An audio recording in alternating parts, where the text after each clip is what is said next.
सो इस बार टेने टूने বৈতরণী পার। আর अब की बार এনডিএ সরকার হাওয়া বেরিয়ে গেছে, রাম মন্দির করবে, দিয়েছে হাম্পু, অযোধ্যাতেই হারিয়ে দিয়েছে। আর কাদের জিতিয়েছে? যারা কাঠ সেবকদের গুলি চালিয়েছিল সেই এসপিকে। বারাণসীতে মোদির ভোট কমে গেছে, আগের বার 4.5 লাখ ভোটে জিতেছিল, এবার 1.5 লাখ। হিন্দু হিন্দু করবে, হিন্দুদের হয়ে কথা বলবে, দিয়েছে হাম্পু। ওই কথাই আছে না, 11 में कहा दम था हमें तो अपनों ने लूटा। বিজেপির ভোট পার্সেন্টেজ 1% কমেছে এবং এই 1% ভোট কমাতে সিট কমে গেছে 303 থেকে 240, প্রায় 63টা সিট কমে গেছে। এনডিএ ঠিকঠাক আছে। ওভারঅল 272টা সিট দরকার সরকার করার জন্য, এনডিএ 292। তো সরকার তো হবে, কিন্তু বিজেপি আর একা ডিসিশন নিতে পারবে না। বড় বড় ডিসিশনের কথা তো ভুলেই যান। আমেরিকা, চায়না তারাও এটাই চায়, কমজোর ভারত, মজবুর ভারত, মজবুত নয়। তো এই 63 সিটটা কোথায় থেকে কমলো? মেনলি সেটা কমেছে উত্তরপ্রদেশ থেকে, দেন মহারাষ্ট্র, হরিয়ানা, পাঞ্জাব এবং পশ্চিমবঙ্গ। উড়িষ্যার লোকেদের জানি না মাথার পোকা কোথায় নড়ে উঠেছিল যে তারা লোকসভাতেও 21টার মধ্যে 20টা সিট দিয়ে দিয়েছে, বিজেপিকে 0 করে দিয়েছে, এবং বিধানসভাতেও মানে রাজ্যেও বিজেপি সরকার এনে দিয়েছে। মানে জয় শ্রীরামের ভোট হলো, কিন্তু শ্রীরাম বাঁচালো না, বাঁচালো জয় জগন্নাথ। তো এই হারের কারণ কি?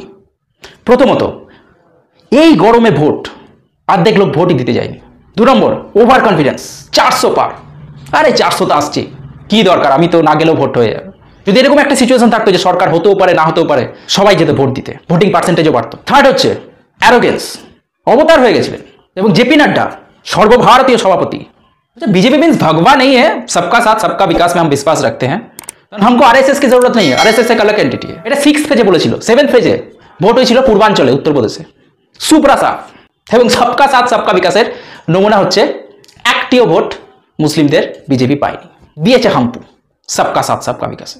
এছাড়াও যে রেজাল্টটা উঠে আসছে সেটা হচ্ছে অগ্নিবীর স্কিম, হরিয়ানা, উত্তরপ্রদেশ, রাজস্থান, যেখান থেকে সব থেকে বেশি সেনাতে রিক্রুটমেন্ট হয়, তারা এই স্কিমের বিরুদ্ধে ছিল। সেকেন্ড হচ্ছে সেখান থেকে অনেকেই সরকারি চাকরির প্রিপারেশন করে। তো এই যে বিভিন্ন পোস্টে ভ্যাকান্সি কমে যাওয়া, পেপার লিক এবং তার প্রভাব এই রেজাল্টে পড়েছে। এছাড়াও যে রিজনটা হচ্ছে সেটা হচ্ছে ভুলভাল টিকিট ডিস্ট্রিবিউশন, বিশেষ করে উত্তরপ্রদেশে। যোগীজির কথা না শুনে অমিত শাহ নিজে ছড়ি ঘুরিয়েছে। অজিত পাওয়ার থেকে শুরু করে এবং কংগ্রেসেরও বিভিন্ন কারাপ্টেড লিডার, তাদেরকে পার্টিতে সঙ্গে সঙ্গে জয়েন করে টিকিট দিয়ে দেওয়া, এটাও কিন্তু ভালোভাবে নেয়নি। এইভাবে আপনি লড়াই লড়বেন কারাপশনের বিরুদ্ধে। এছাড়াও আরও অনেক রিজন আছে মাইক্রো এবং ম্যাক্রো লেভেলে, যার জন্য আজকে এই অবস্থা বিজেপি। অমৃতপাল সিং পাঞ্জাব থেকে কিন্তু ভোটে জিতে গেছে। খালিস্তানি সিম্পাথাইজার, এখন সে জেলে আছে ডিব্রুগড়ে, জেল থেকে বসে ভোটে জিতে গেল। গণতন্ত্র।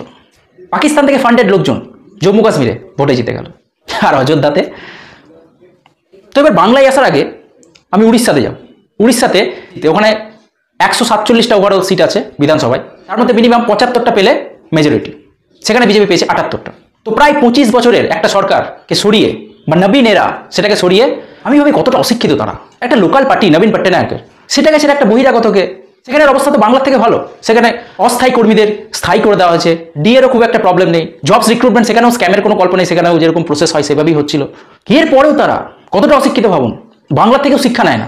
তারা সেই সরকারকে সরিয়ে নাকি ডেভেলপমেন্ট হবে, ডেভেলপমেন্টের জন্য বিজেপিকে এনেছে। এবং তার ফল আগামী 5 বছর দেখবেন বাংলা কীভাবে এগিয়ে যাবে, উড়িষ্যা কীভাবে পিছিয়ে যাবে। আর বাংলায় যদি আসি, 26 থেকে 31, 23 থেকে 27, আলটিমেট দাঁড়িয়েছে তৃণমূল 29, বিজেপি 12, কংগ্রেস 1, বামেরা 0। তো বাংলার লোকজন কাদের জিতিয়েছে একবার শুনুন।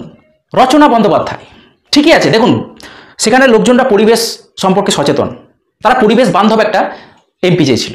কারণ অলরেডি যে পলিউশন, যে ধোঁয়া, কলকারখানার যে ধোঁয়া, মানে সেখানকার লোকেদের দম বন্ধ হয়ে আসছিল। তাই নতুন করে কেউ যেন আর কলকারখানা না করতে পারে, পরিবেশ দূষণ না করতে পারে, এই ধোঁয়া থেকে মুক্তির জন্য তারা দিদি নাম্বার 1-এর রচনা বন্দ্যোপাধ্যায়কে বিজয় করেছে। যাদবপুরে সায়নী, মা সায়নী জিতে গেছে। এটাই হচ্ছে শিক্ষিত লোকেদের পরিচয়। মানে কত শিক্ষিত লোক যে যাদবপুরে বসবাস করে, এইটা হচ্ছে তার প্রমাণ। তারা কিন্তু সৃজনের মতন অশিক্ষিত একজন যে পার্লামেন্টে গিয়ে একটু ভাষণ দিয়ে ফেলবে, বাংলা সমস্যাগুলো তুলে ধরবে, এরকম লোকজনকে সিলেক্ট করেনি। তারা সিলেক্ট করেছে কলতলার ঝগড়া, কোমর বেঁধে ঝগড়াটা সংসদে দেখবো বলে। দেখতে পাবেন আগামী 5 বছর আপনারা নজর রাখবেন। সিরিয়ালের পাশাপাশি, এখানকার লোকরা সিরিয়াল দেখতে ভালোবাসে, সিরিয়ালের পাশাপাশি সংসদ টিভিতেও নজর রাখবেন। নতুন সংসদের সিঙ্গল যদি স্পিকারের মাথায় না ভেঙেছে এই মা সায়নী, এবং তাণ্ডব নৃত্য করে বেরিয়েছে পুরো সংসদ জুড়ে, তাই কলতলার ঝগড়া সংসদে দেখার জন্য একদম ঠিকঠাক সিলেকশন মা সায়নী। ওদিকে বরানগর উপনির্বাচনে সজল ঘোষ প্রায় 2 মাসের ওপর হয়ে গেল মা একটা ভোট দেবেন। মা একবার সুযোগ দিন। প্রত্যেকটা গলিতে গেছে, কাজের ছেলে, পাড়ার ছেলে, সবসময় সঙ্গে পাওয়া যায় না। সেখানকার লোকজন সায়ন্তিকাকে চিনেছে। ওদিকে বহরমপুরে ইউসুফ পাঠান জিতে গেছে, তিনি এবার গুজরাটে থেকে বাংলার উন্নয়ন করবেন। অধীর চৌধুরী এত বছরকার রাজনৈতিক কেরিয়ার, বহরমপুরে কাজকর্ম কিছু কম করেননি, সেই রাজনৈতিকবিদকেও হারতে হলো। এদিকে মহুয়া মৈত্র, কল্যাণ বন্দ্যোপাধ্যায়, যাদের অহংকার, উদ্ধত্ত এবং বাচালতায় অতিষ্ঠ সবাই, মাটিতে পা পড়ে না, সেনাদের সম্পর্কে বাজে বাজে, সেন্ট্রাল ফোর্সের সম্পর্কে বাজে বাজে কথা বলে, দেশের সুরক্ষা নিয়ে ছিনিমিনি খেলে, কিন্তু সেখানকার লোকজন এই যে কালচার, রিচ কালচার বাংলার, এটা তো বজায় রাখতে হবে। বাংলার যে কৃষ্টি, বাংলার যে ভাষা সংস্কৃতি, এগুলোর ধারক বাহক রক্ষা করবে তো এরাই। দেবাশিস ধর, এক্স আইপিএস, যিনি বীরভূমের প্রার্থী হয়েছিলেন, তার নমিনেশন ক্যান্সেল হয়ে গেল, অথচ সেই সেম ইস্যুতে হাজি নুরুল বসিরহাটের ক্যান্ডিডেট বেরিয়ে গেল। রেখাপাত্র হেরে গেল, সন্দেশখালীর ঘটনা মিথ্যা হয়ে গেল, আর জিতে গেল কে? দাঙ্গাবাজ হাজি নুরুল, যে বাড়ি থেকে ঠিক করে বেরোতেও পারে না। তাহলে বাংলা সন্দেশখালীর পক্ষে ভোট দিয়েছে, এই চাকরি চুরি, বালি চুরি, কয়লা চুরি, এগুলোর পক্ষে ভোট দিয়েছে। যে চাকরি প্রার্থীরা রাস্তায় বসে আছে, ধর্ণা মঞ্চে বসে আছে ধর্মতলায়, সেই ধর্নার বিরুদ্ধে ভোট দিয়েছে। যেভাবে রোহিঙ্গারা বাংলায় ঢুকে বাংলার ডেমোগ্রাফি চেঞ্জ করছে, সেটা যাতে আরও দ্রুতগতিতে হয়, সেটাতেই সিলমোহর দিয়েছে। মুসলিমরা যে তাদের ধর্ম এবং অ্যাপিসমেন্ট ছাড়া আর কিছু চায় না, সেটা আরও একবার প্রমাণ করে দিয়েছে। এইভাবেই এগিয়ে বাংলা পিছনের দিকে ক্রমশ এগিয়ে যাচ্ছে। এবং বাংলায় যেভাবে ভোট হচ্ছে, যে সিস্টেমে, যে কায়দায় ভোট হচ্ছে, বা ভোটের নামে কার্যত প্রহসন হচ্ছে, ভোট তো এখানে হয় না, ভোট করানো হয়। এখানে একটা কমিউনিটি জেনুইনলি ভোট দেয় এবং তাদের ভোটটা কাউন্ট হয়, আর বাকিদেরটা অবস্থা বুঝে ব্যবস্থা।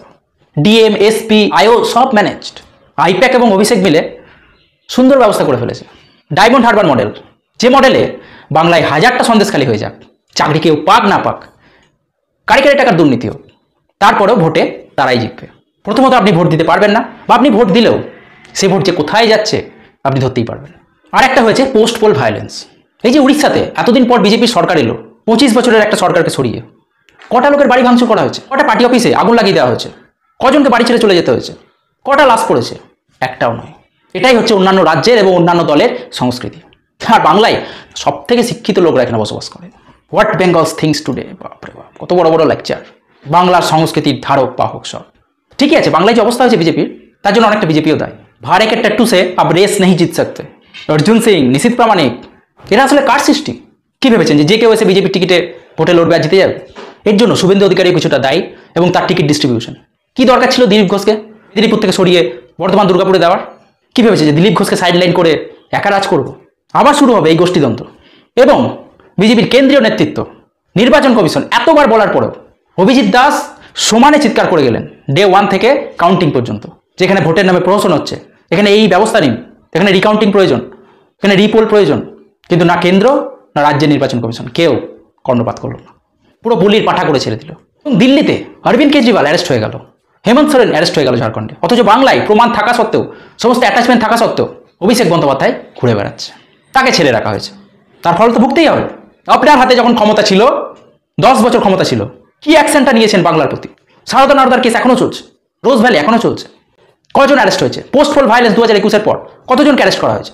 কেন সময় থাকতে 355 লাগিয়ে প্রশাসনিক ক্ষমতা নিজের হাতে নিয়ে এই দুর্বৃত্তদের শাস্তি করলেন না? লেভেল প্লেইং ফিল্ডটা প্রত্যেকটা রাজনৈতিক দল কেন পেল না? এই দায়িত্ব কেন্দ্রকে নিতেই হবে। এবং এইসব ক্ষেত্রে কোনো অ্যাকশন না নেওয়াটাও এই সেটিং তত্ত্বকেও কিন্তু আরও হাওয়া দেয়। এবং এইভাবেই যদি ভোট হতে থাকে, অন্যান্য রাজ্যের যে এসওপি, ভোটিং যে প্রসেস, এবং আমাদের রাজ্যে যে ভোটিং প্রসেস, সেটাকে চেঞ্জ করতে হবে। এবং যাদের বিরুদ্ধে অভিযোগ তাদেরকে অ্যারেস্ট করতে হবে। তা যদি না হয়, আর এইভাবেই সব চলতে থাকে, তাহলে যতই ভাষণ করে নিক, তাহলে যতই সভা করুক, মিছিল করুক, যতই স্ট্র্যাটেজি করে নেক, বাংলায় অশ্বডিম্ব ছাড়া বিজেপির কপালে কিছুই জুটবে না। এবং 2026-এর পর এই দলটা কার্যত নিশ্চিহ্ন হয়ে যাবে বাংলা থেকে। জানি না এরপর দেশ বাংলা কোন দিকে এগোবে, কি তার হাল হকিকত হবে। তবে বাংলার রাজনীতি নিয়ে আর কিচ্ছু বলার নেই। সিরিয়াসলি, বাংলায় আর যাই হোক, আর কোনো পলিটিক্যাল বিশ্লেষণ চলে না, টোটালটাই গুন্ডাতন্ত্র দ্বারা নিয়ন্ত্রিত। সেই ছিল আমার ভিডিও। আপনারা দেখছিলেন রাষ্ট্রটক চ্যানেল, সঙ্গে আমি উমেশ। বাংলায় লক্ষ্মীর ভাণ্ডারের টাকা দিনে দিনে আরও বাড়ুক, বাংলায় মদের দোকান আরও খুলুক, ডিয়ার লটারি যেন আরও বেশি বেশি করে চলে, স্কুল আরও বেশি বেশি করে বন্ধ হয়, আরও কোথায় কোথায় থেকে কাটমানি নেওয়া যায়, কীভাবে দালাল রাজকে আরও সক্রিয় করা যায়, আরও কী কী টেকনিক, নতুন নতুন টেকনিক উপায়ে কীভাবে দুর্নীতি করা যায়, সেগুলো দেখুন, সবুজ আবির মাখুন। আর বাংলা যে বাংলাদেশ হয়ে যাচ্ছে বা হয়ে গেছে, তার জন্য গর্ববোধ করুন। আর লুঙ্গি তুলে দুহাত তুলে বলুন, জয় বাংলা, জয় বাংলা, জয় বাংলা। নমস্কার, শুভরাত্রি।